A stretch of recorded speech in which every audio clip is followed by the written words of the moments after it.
नमस्कार, city star news में आपका स्वागत है। आइए देखते हैं आज के मुख्य समाचार।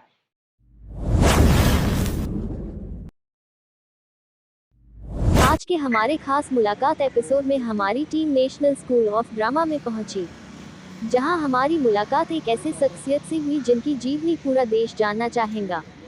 हम बात कर रहे हैं खोसला का घोसला के सहायक निर्देशक बीके शर्मा जी की, जिनकी मुलाकात हमारे संवाददाता नेम सिंह चौहान से हुई।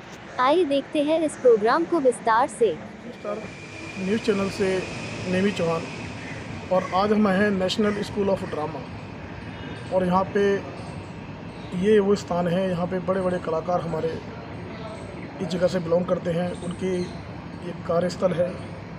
और इसी जगह से एक हमारे बहुत ही नामी और शानदार कलाकार, जिन्होंने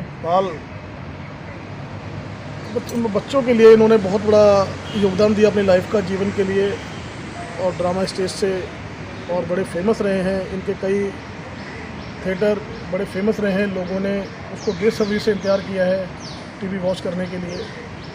तो उसी में से एक शख्सियत ऐसी है हमारे दिल्ली में, अभी मैं आपसे मिलाऊंगा, जिनको किसी की पहचान की ज़रूरत नहीं है। वो अपने आप में खुद पहचान है और अपनी ज़िंदगी से बहुत बड़ा स्ट्रगल करते हुए आ गए हैं। तो मैं सबसे पहले धन्यवाद करता हूँ और स्वागत करता हूँ कि जो आज हमारे साथ इन्होंने समय दिया, अपना कीमती समय से समय निकाल के। मिस्टर, मैं नमस्कार करता हूँ आपको अपने चैनल तरफ से। नमस्कार। और बहुत बहुत धन्यवाद जो आपने हमारे चैनल को अपना समय दिया। और मैं चाहता हूँ कि मुझे कुछ अपने जीवन के बारे में बताइए। जीवन के बारे में बताने लगूँगा तो लंबा हो जाएगा बहुत, लेकिन हाँ, नाट्य जीवन। जी सर, जो हमारे दर्शकों को पता लगे कि भाई हमारे जो भी आपने कार्य किए हैं, बच्चों के प्रति आपने ज़्यादा कार्य किए हैं, जहाँ तक मुझे अनुमान है और इसके जहाँ तक मुझे जानकारी है, तो आपने अपना जीवन एक बच्चों के प्रति ज़्यादा लगाया है। हाँ, मैं बच्चों के लिए भी काम करता रहा हूँ। मतलब हम बड़े लोग हैं जो बच्चों के लिए नाटक करते हैं, और हम बच्चों के साथ भी काम करते हैं। और इनफैक्ट जब मैं बोलता हूँ कि बच्चों के लिए काम करते हैं, तो मेरा मतलब है कि 6 साल से लेके 100 साल तक के बच्चे, ये हमारी रेंज बच्चों की ज़रा थोड़ी सी ज़्यादा बड़ी है। बहुत बहुत धन्यवाद करता हूँ आपने कि कम से कम ये सोचा था। तो ये प्रेरणा आपको कैसे आई सर, ये ड्रामा स्टेज के लिए आपने कब कैसे स्टार्ट किया आपने ये जीवन अपना? ये एक्चुअली मैं तो I was all set to become journalist. मैं ऑलरेडी हिंदुस्तान टाइम्स में नौकरी कर रहा था as a typist, clerk and stenographer बनने जा रहा था मैं, और इन्वॉल्व करूँगा। और हमने ऐसे ऐसे नाटक भी किए कि देखने आए हुए दर्शकों से हमने 5 सीन स्टेज पे करवा लिए। जो बेचारा घर से आया था नाटक देखने के लिए, तो पता लगा कि वो यहाँ नाटक करके जा रहा है। सर, आपकी बड़ी फेमस एक मूवी फेमस हुई थी, खोसला का घोसला। जहाँ तक मुझे पता है बड़े बेसब्री से लोग इंतजार करते थे उस मूवी के लिए। तो उसके बारे में कुछ बताएंगे सर हमारे दर्शकों को? वो अमन ईरानी साहब मिल गए उस सीन में काम करने के लिए मुझे। और एक्चुअली वो जो स्क्रिप्ट दिया था डायरेक्टर ने, वो स्क्रिप्ट तो हमने किया ही नहीं। जब हम दोनों पढ़ने बैठे तो बमन साहब ने मुझे देखा, मैंने उनको देखा, बोले कैसा लगा? मैंने कहा ठीक है सर। अरे नहीं यार, ये वो बात नहीं है आइडिया अच्छा है, सीन अच्छा है, लेकिन ऐसा करते हैं, तुम तो थिएटर से हो ना? मैंने कहा हम खुद इम्प्रोवाइज़ करते हैं ना। मैंने कहा सर। तो स्क्रिप्ट रख दिया हमने साइड में, और हमने डायलॉग बोलना शुरू किया। तो करते करते कुछ का कुछ बनता चला गया, कुछ स्क्रिप्ट में जो था वो लिया, कुछ अपने ऐड किए, और वो कम्प्लीटली चेंज हो गया। और जब वो शूट हो रहा है तो असिस्टेंट डायरेक्टर को इशारा करके बोल रहा है, सर ये वो नहीं बोल रहे हैं लाइनें जो हैं। तो डायरेक्टर बोला तो चुप रहा। 2-3 बार उसने इंटरप्ट किया, तो चुप रहना, होने दे। वो हो गया, वो एक टेक में ओके हो गया। डायरेक्टर बोला ओके, यही बढ़िया। हालांकि अपने टाइम की बहुत अच्छी मूवी हुई है। हाँ, हालांकि फिर उसके बाद उन्होंने 1-2 शॉट और लिए, टेक्निकल कमी रह गई, ये रह गया। बोले लेकिन आप जैसे कर रहे हो ना वैसे ही करो। वो नहीं, Boman Irani is a great actor, तो मुझे तो मौका मिला उनके साथ काम करने का। करूँगा अपने दर्शकों से कि जो पहचान, जो संस्कृति हमारी कहीं ना कहीं हमारी बिजी लाइफ के अंदर धूलित हो रही है, उसको धूलित ना होने दें। हमारी संस्कृति ही हमारे भारत की पहचान है। ड्रामा, थिएटर, हमारी लाइफ में इतनी टेंशनें इतनी हो चुकी हैं आज के दौर पे, उन टेंशनों को थोड़ा सा बाहर निकालें, क्योंकि मनोरंजन एक ऐसी जगह है, अच्छे अच्छे टेंशनों को ख़त्म कर देती है। लोग मूवी देखने जाते हैं वीक में, क्यों कि थोड़ा माइंड फ्रेश हो। ऐसे ही हमारे कलाकार भी एक आपके सम्मान के भूखे होते हैं, अपने तालियों के भूखे होते हैं। अगर उनको तालियों से सम्मानित किया जाए तो उनका एक हौसला बढ़ता है और वो कहीं ना कहीं उनके जीवन में एक अच्छी लहर आती है और आपके लिए नया नया सोचते हैं, नया नया प्रयास करते हैं। तो मैं तो यही उम्मीद करूँगा कि प्लीज़ इसको धूलित ना होने दें हमारे कल्चर का। तालियों और सम्मान के भूखे नहीं होते हैं, पेट से भी भूखे होते जी हैं। सर। उनको रोटी भी चाहिए होती है, उनको सम्मान के साथ साथ रोटी भी मिले और सम्मानजनक रोटी मिले।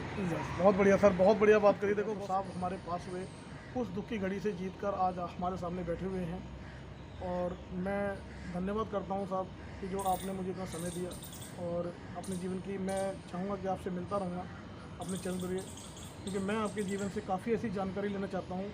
सर मुझे एक छोटा सा सवाल मेरा और है, ज़रा मुझे बताएंगे कि हमारे बच्चों के लिए कोई आप संदेश देना चाहते हैं, कुछ ऐसा नया कार्य कर रहे हैं? बच्चों के लिए नहीं, सबके लिए है कि सबसे मज़ेदार चीज़ इंसान के बारे में ये है कि एवरीबडी इज़ यूनिक। कोई इंसान दूसरे इंसान के जैसा है ही नहीं, अलग है। एक होते हुए भी दो आंखें हैं सबकी, एक नाक है, मुंह है, एक जुबान है, दो हाथ हैं, दो पैर हैं, लेकिन सोच है एक अलग, हर एक की अपनी। सबका अपना एक हाथ का हुनर है, बहुत कुछ है अलग। तो बस आप ना अपनी यूनिकनेस को बना के रखो, आप जैसे हो वैसे रहो, आप कुछ ना कुछ अलग और नया ही करोगे। बस अपने ऊपर विश्वास रखो। बहुत बढ़िया सर, बहुत बढ़िया। कहते हैं कुदरत जो हर आदमी के अंदर एक खूबी देती है, तो हम अपने सलामत रखें, अपनी पहचान को सलामत रखें और अपनी हिम्मत को कभी ना हारें, तो ज़िंदगी में एक दिन कामयाब होंगे। और आपका हमें आशीर्वाद रहेगा, हमारे बच्चों का आशीर्वाद रहेगा, तो ये दिन भी दूर नहीं है कि आज हिंदुस्तान जैसे कला क्षेत्र में आगे रहा है और आगे रहेगा। कोरोना काल जैसी क्या नाम है अपने शिव खेड़ा है, उन्होंने एक स्टेटमेंट दिया है। वो अक्सर कहा करते थे कि winners don't do different things, they do things differently. तो मेरे को तो ये दोनों काम किए मैंने अलग अलग काम भी किए और अलग अलग तरह से भी काम किया एक ही काम को। जैसे मैंने जब नाटक का ग्रुप बनाया, खिलौना जो बच्चों का ग्रुप था, उसमें मैंने 10 ऐसी चीज़ें करने की कसम खाई, जिसमें कुछ चीज़ें ऐसी थी कि मैं ये करूँगा क्योंकि लोग ऐसा नहीं करते हैं, और कुछ ऐसी चीज़ें थी जो मैं ये नहीं करूँगा क्योंकि लोग ऐसे ही करते हैं। जैसे मैंने कसम खाई कि ग्रांट लेके नाटक नहीं करूँगा। लोग नाटक करते हैं, एक्टरों को पैसा नहीं देते हैं, या देते भी हैं तो सबसे बाद में देते हैं, बच जाए अगर तो। मैंने कहा नहीं, अगर एक्टर ही प्रधान है तो एक्टर को पहले पैसा मिलना चाहिए, उसको पैसा दूंगा। लोग नाटक करते हैं, उसके 2, 4, 6 शो किए और नाटक बंद। मैंने कहा नहीं, साल में एक ही नाटक करूँगा, लेकिन मैं उसके 150, 200 शो करूँगा ताकि उससे इनकम हो और मैं अपने एक्टरों को भी पैसा दे पाऊँ और ख़ुद भी ज़िंदा रह पाऊँ। फिर मैंने एक कसम खाई, मैंने उसमें इवनिंग न्यूज़ एक आता था, उसमें एक कॉलम आता था कैपिटल आई, मतलब राजधानी की आंख समझ लीजिए हिंदी में, उसकी नज़र से, है ना। तो मुझे लगा यार ये तो मैं भी लिख सकता हूँ, तो मैंने लिखना शुरू कर दिया, वो छपने शुरू हो गए। तो एक दिन मेरा बॉस को जब पता लगा कि ये आर्टिकल ये भी लिखता है, तो उन्होंने मुझे एज ए स्पेशल रिक्वेस्ट मुझे ट्रेनी सब एडिटर के रूप में भेज दिया अनऑफिशियली कि तुम जाके मेरा काम सवेरे 1-1:30 बजे तक ख़त्म करके फिर तुम एडिटोरियल में चले जाया करो। तो मैं वहाँ चला गया। फिर वहाँ जब काम करने लगा तो वहाँ के जो एडिटर थे RN सिंह, उन्होंने बोला यार ये तो बहुत अच्छा है, इसकी भाषा बड़ी अच्छी है, इसको ना बोलो कि ग्रेजुएशन कर ले। उन्होंने मुझे बोला कि ग्रेजुएशन कर ले, इवनिंग में कॉलेज ज्वाइन कर ले और उसके बाद डिप्लोमा करना और फिर तो जर्नलिस्ट बन जाएगा और अच्छा बनेगा।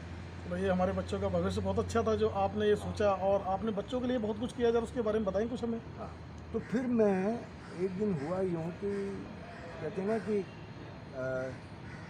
हर इंसान की ये कहानी है कि जो बच्चा होता है घर में पैदा, तो पेरेंट्स चाहते हैं कि उसका बच्चा ये बने या वो बने। मम्मी कुछ चाहती हैं, पापा कुछ चाहते हैं, अड़ोसी पड़ोसी रिश्तेदार कुछ और चाहते हैं, बच्चा कुछ और ही सोचता है और अल्टीमेटली वो बनता कुछ और ही है। ये मेरे ख्याल से हर इंसान की कहानी है। बिल्कुल सर, बिल्कुल। तो मेरे साथ भी ऐसा ही हुआ कि मैं बड़ी मुश्किल से तो अपनी स्कूलिंग पास कर पाया, वरना मैं कहीं चपरासी होता था या फिर प्रिंटिंग मशीन में मैंने या क्लास 9th ऑनवर्ड्स अच्छा। उस दौरान। सर कहते हैं कि हुनर को किसी की सहारे की तरफ इशारा चाहिए होता है, किसी को पहचान की जरूरत नहीं है। वो हुनर आपके अंदर कुदरत में दिया पता नहीं हुआ था। अपने आप किस्मत मुझे ले जाती गई, लोग मिलते गए, वो कारवां बनता चला गया और लोग मुझे पुश करते चले गए, मैं आता चला गया, मैंने कुछ नहीं किया। तो जहाँ तक सर मुझे नॉलेज है कि आपको कई सम्मानों से सम्मानित किया हुआ है हमारे भारतवर्ष में। कई तो नहीं, हाँ मतलब वैसे तो कहूँगा मैं, कई लोगों ने मुझे सम्मान दिया है। कई सम्मानों ने नहीं, लेकिन कई लोगों ने मुझे सम्मान दिया, लोगों का बहुत प्यार मिला है मुझे। और सबसे बड़ा इनाम जो मुझे मिला था, मैं जब नेशनल स्कूल ऑफ ड्रामा की रेपर्टरी में काम कर रहा था, तो उस दौरान मैं हर प्ले में असिस्टेंट डायरेक्टर होता था। तो लेकिन मेरे जो कलीग थे वो बड़े दुखी हो गए थे कि यार ये शादीशुदा है नहीं, इसकी कोई फैमिली नहीं है, ये रिहर्सल बहुत कराता है, अगली बार इसको असिस्टेंट डायरेक्टर नहीं बनने देते। नहीं, मैं तो जैसे हर प्ले में काम करता था मैं लग गया। तो मनोहर भाई जो हमारे चीफ ऑफ रेपर्टरी थे, बड़े हमारे सीनियर और बहुत कमाल के एक्टर, उन्होंने बोला डायरेक्टर को कि भाई इस प्ले में असिस्टेंट डायरेक्टर कौन है? तो बोले कि अच्छा मैं अभी पता करता हूँ, पूछना पड़ेगा मुझे किसको बनाया जाए। तो रेपर्टरी में मीटिंग में उन्होंने रखा कि भाई ऐसे ऐसे मनोहर भाई कह रहे हैं असिस्टेंट डायरेक्टर चाहिए कि उनके जाने के बाद कोई रिहर्सल करा सके। पूरी टीम ने लगभग एक स्वर में ये बोला, हालांकि हम बिल्कुल नहीं चाहते थे कि वीके इस बार असिस्टेंट डायरेक्टर बने, क्योंकि बहुत परेशान करता है, और लेकिन इससे बेहतर इस प्ले को कोई नहीं जानता। बहुत बढ़िया सर, बहुत बढ़िया। तो इसलिए इसी को बना दिया जाए। तो इससे बड़ा अवार्ड तो मुझे कोई नहीं मिला।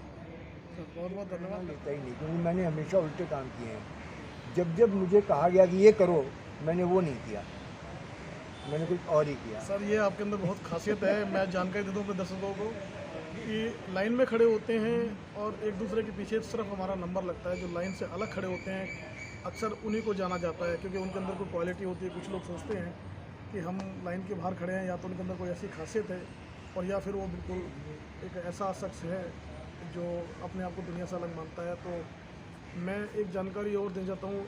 ये जानकारी हमारे सर के जीवन की बहुत अदृश्य जानकारी है और बहुत गंभीर जानकारी है, जहाँ तक मुझे मालूम पड़ा।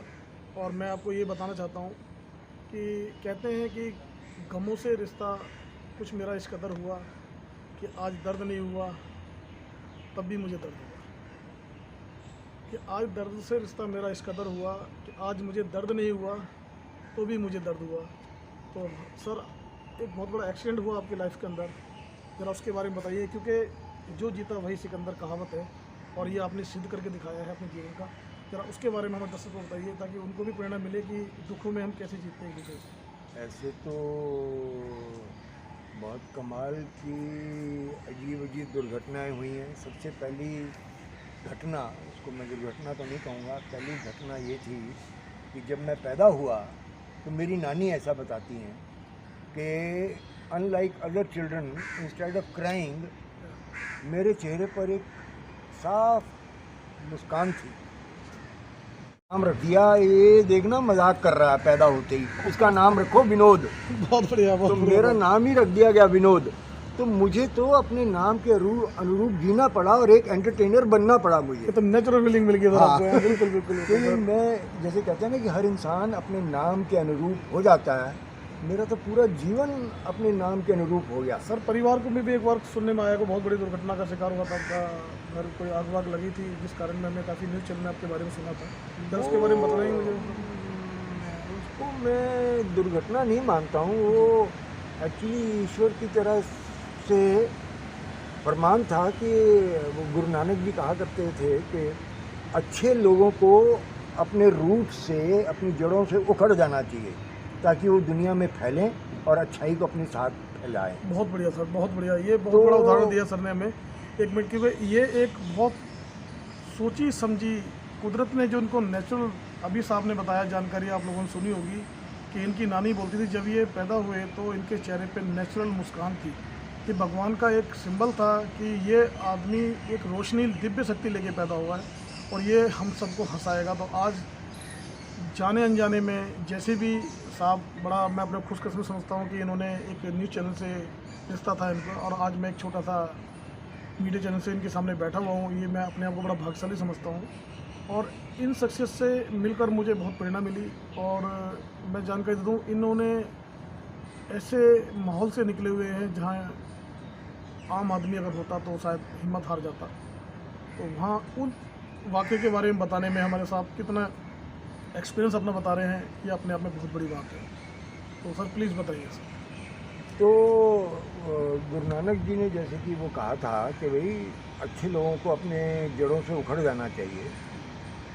तो उन्होंने देखा कि बंदा इतनी अच्छा परिवार है, बीवी भी अच्छा काम कर रही है, बेटा भी अच्छा बच्चा है, ये खुद भी एक अच्छा इंसान है, तो एक ही सोसाइटी में 25 साल से रह रहा है, तो इसको निकलना चाहिए यहाँ से। तो इसलिए उन्होंने मेरे घर में एक कार्यक्रम करवाया, एक आग लगवाने का।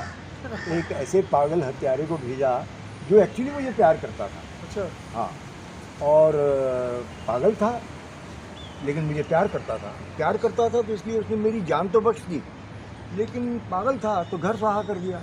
पागल को उसकी कोई स्पेशल सच था, कुछ बताएंगे इसके बारे में? हाँ, उसका ना थोड़ा सा आई थिंक मेंटली डिस्टर्ब था। तो वो आपके परिवार से था या नहीं, वो हमारे नीचे वाले फ्लैट में रहता था। सर कितनी बहुत बड़ी बात है कि एक पड़ोस देश ने उनकी तरफ ध्यान भी नहीं दिया। जैसे हमारा कलाकार स्टेज शो है, इन्होंने जो छोटे कलाकार हैं मदद उन तक पहुंचती ही नहीं है। वो आज कहीं ना कहीं किस स्थिति में है इसकी जानकारी किसी डायरेक्टर ने, किसी प्रोड्यूसर ने नहीं ली, किसी स्टूडियो ने नहीं ली। जिसके एग्जाम्पल कई इतिहास, कई न्यूज़ चैनल पहले आपने देखे होंगे, कई बड़ी बड़ी हस्तियाँ हमारी जो गुमनामी की ज़िंदगी जी रहे थे और गुमनामी की मौत मर गए, जिसमें हमारी एक कुमार बॉबी थी और कई हमारे ऐसे हैं। मैं क्या आपको बताऊं कि लिस्ट लंबी हो जाएगी, पर मैं ये जानकर देना चाहता हूँ, इनका सम्मान करें और इनका ध्यान रखें। ये हमारा सबका कर्तव्य है, क्योंकि हमारे बच्चों के जीवन में, हमारे खुद के जीवन में एक नई उद्देश्य और नई किरण लेके आते हैं। तो मैं सिटी स्टार न्यूज़ चैनल से नेमी चौहान बहुत बहुत धन्यवाद करता हूँ सर से, जो सर ने आज समय निकाल के मुझे वक्त दिया अपने साथ। तो सर, क्योंकि आप हमारे बहुत बड़े एक गुरु माने और यह प्रेरित हैं आपसे कि हम आपका सम्मान और इज्जत करते हैं। तो मैं अपने चैनल की तरफ से आपको तहे दिल से धन्यवाद करता हूँ। Thank you. तो कुछ दर्शकों से हमारा कुछ संदेश देना चाहेंगे हम सबसे? संदेश कुछ नहीं है। मेन बात जो मैं कहना चाहूँगा कि भाई ये जो थिएटर की पावर है ना, मैं जो कुछ भी बन पाया ज़िंदगी में, वरना मैं सच कह रहा हूँ, मैं स्कूलिंग भी अपनी पूरी ना कर पाता। ड्रामा स्कूल तो आना बहुत दूर की बात है, कहीं वो प्रिंटिंग मशीन में मशीन मैन या किसी ऑफिस में पियन या ऐसा कुछ बन के रह जाता। नाटक में आने से, ये नाटक की ताकत है कि उसने मुझे इस काबिल बना दिया, उसने मेरा ओवरऑल डेवलपमेंट कर दिया। मेरे अंदर लिखने की क्षमता थी, उसको आगे बढ़ाया। मेरे अंदर अभिनय की जो क्षमता थी, उसको आगे बढ़ाने का मौका दिया। मेरे अंदर लीडरशिप क्वालिटीज़ डेवलप किया इसने। तो ये सब नाटक की ताकत है और मैं चाहता हूँ कि नाटक के फ़ायदे किसी तरह से हमारे देश के और दुनिया के बच्चों तक पहुँचें, ताकि ये देश और ये दुनिया एक बेहतर जगह बन सके रहने की। बहुत बहुत धन्यवाद, बहुत अच्छी बात बोली है साहब ने। और मैं सर का इस बात से तहे दिल से आभारी हूँ कि इन्होंने उन बच्चों के बारे में सोचा, क्योंकि मैं सर ने एक संदेश दिया है कहीं ना कहीं कि आप किसी भी स्थिति में हो, किसी परिवार से, किसी भी आर्थिक स्थिति से परेशान हो, हिम्मत कभी ना हारे, क्योंकि वक्त को हमेशा एक सही आदमी की ज़रूरत होती है। जैसे इंसान को वक्त की ज़रूरत होती है, वक्त को भी आपकी ज़रूरत है। तो अपने अंदर जो खास कुदरत ने आपको कला दी है, उस कला को उभारें, उसको डूबने ना दें। अपनी परेशानियां एक तरफ हैं और समस्याओं से लड़ा वही इंसान कहलाता है। तो इसीलिए मैं धन्यवाद करता हूँ आपको बार बार। Thank you. City star news channel से नेमी चौहान।